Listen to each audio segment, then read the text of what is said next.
ایک صحابی تھے جوان 12-14 سال عمر, عشق لگا سی کھیڑا کھیڑ دی میں. 12-14 سال عمر تو ہر وقت حضور کے پاس رہتے تھے. صحابہ کہتے ہیں ہم نے سوچا ہر وقت ہی رہتا ہے. ایک دن نبی پاک صلی اللہ علیہ وسلم نے کہا ان کو ذرا بتاؤں تو صحیح ہے مجھ سے پیار کتنا کرتا ہے. صحابہ کو تجربہ کرانے کے لیے حضور نے اس سے کہا مجھ سے پیار کرتے ہو؟ اس نے کہا بیبا آپ کو پتہ ہی ہے سارا. تو حضور نے فرمایا جاؤ اپنے باپ کی گردن کاٹ کے لاؤ. کس کی؟ اوکھا جے بابا کام.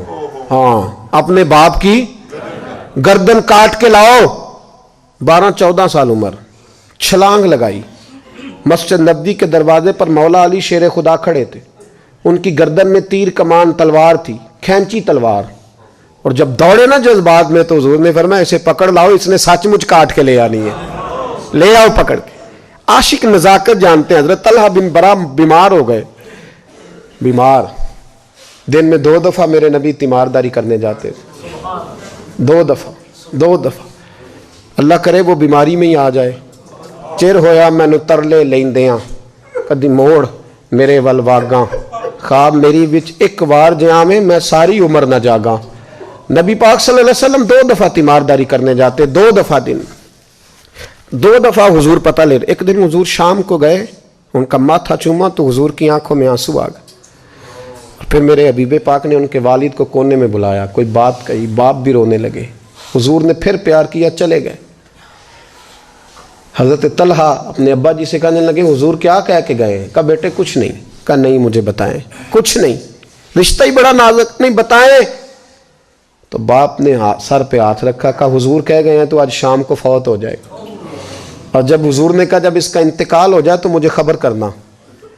والد کو چارپائی پہ بٹھا کے تو حضرت طلحہ نے ہاتھ پکڑ لیا. عشق تیاگ دومی ایک برابر, پر عشق دا سیک ودھیرا. اگ تے ساڑے ککھ تے کانے, عشق ساڑے تن میرا. او اگ دا دارو می تے پانی, مینوں کوئی دسے عشق دا دارو کیڑا. بلے شاہ اتھے کچھ نہیں بچدا جتھے عشق ہوراں دا ڈیرا. ہاتھ پکڑا باپ کا اور کہنے لگے ابا جی ایک وعدہ کرو, رات کو جب میں فوت ہو جاؤں تو نبی پاک کو اطلاع نہیں دینی, خبر. کہا بیٹے حضور کہہ گئے ہیں دینی ہے, تو کہتا نہیں دینی, کیوں؟ عاشق نزاکت جانتے ہیں. اگرچہ 12-14 سال عمر تھی پر عشق پکا تھا نا, نزاکت سمجھتے تھے. کہنے لگے ابا جی جن گلیوں سے حضور نے گزر کے آنا ہے وہ یہودیوں کی گلیاں ہیں.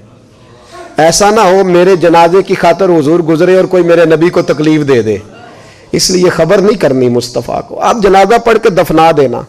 رات کو انتقال ہوا, باپ نے جنازہ پڑھا, دفن کیا. سارا کچھ جاننے والے رسول آئے. کہا مجھے بتایا کیوں نہیں؟ عرض کی محبوبہ, کہتا تھا حضور کو تکلیف نہیں دینی, میری ذات کی خاطر تکلیف نہ دینا, نہ کوئی یہودی تکلیف نہ پہنچا دے. گلیاں یہودیوں کی ہیں, قربان جائیں. ساری دنیا روضہ رسول پہ, اور میرے رسول نے فرمایا مجھے بتاؤ اس کی قبر کہاں ہے. ساری دنیا روضہ رسول پہ, اور نبی پاک اس غلام کی قبر پہ کھڑے آنسو بہہ رہے ہیں. صحابہ کہتے ہیں ہر قبر پہ دعا یہ ہوتی تھی یا اللہ قبر کشادہ کر دے, یا اللہ اس کا حساب آسان کر دے. یہاں دعا بھی انوکھی, اس کے لیے دعا بھی انوکھی, رشتہ ہی بڑا نازک ہے. میرے نبی پاک نے دعا بڑی انوکھی فرمائی. کہا اے اللہ جب میرے طلحہ کی تیرے ساتھ ملاقات ہو تو ذرا اس سے مسکرا کے ملنا, وہ تیری شان کے لائق ہے, ذرا اس سے مسکرا کے ملنا. کہتے ہیں وجد ہو گیا طاری, اس لیے کہ جو رشتہ نبی کا امتی سے ہے اور امت کا رسول سے ہے اس کی نزاکت کو صرف غلام جان سکتے ہیں.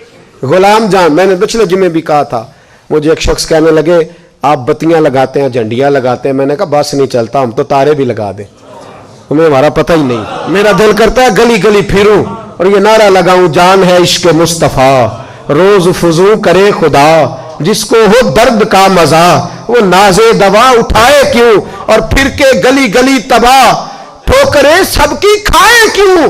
اگر دل کو یہ عقل دے خدا تو تیری گلی سے جائیں کیوں.